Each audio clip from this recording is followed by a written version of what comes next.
As we told you, the Minister of Finance has presented this year's federal budget. The big ticket items include new spending for housing, Canada disability benefits, a national school food program, and a tax hike on wealthier Canadians.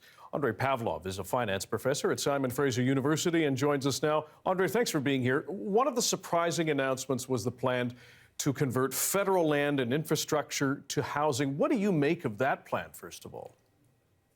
I'm not sure that's so surprising. That idea has been presented before. I think it has taken a more concrete shape at the moment. I love the direction of this. It recognizes the fact that we need more land and more housing.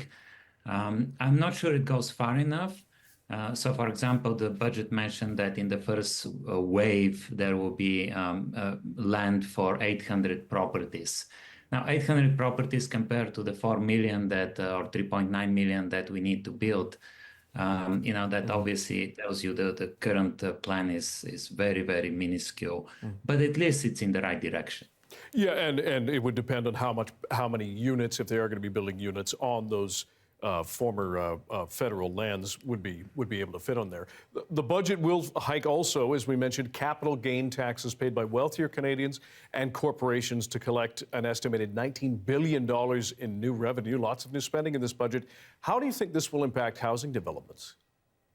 Yeah, people talk about this as a capital gain tax, which it is, but I really call it a real estate tax. And the reason it's a real estate or a housing tax is that if you put your retirement savings in the stock market, you can sell a little bit at a time and never reach the 250,000 threshold for the higher capital gain tax rate.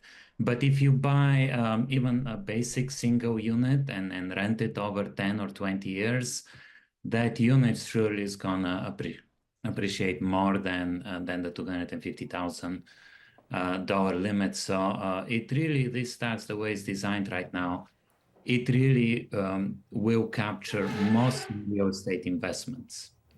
There were a number of loans introduced as well meant to support rental builds. Who are those overall meant to support, you think? Yeah, so there are a couple of programs. For example, the apartment construction loan program or reaching homes. They're substantial numbers. For example, one of them is $15 billion. But just to put that in perspective, 15 billion compared to 1 or 2 trillion that we need to build 3.9 million homes is really a drop in the bucket. That's not going to really, certainly it's not going to solve our housing crisis. But it really is so small, even though it's a big number, it's so small that it's hardly going to make any difference. Andrey Pavlov is a finance professor at SFU. Andrey, thanks for your time today. Thank you for having me.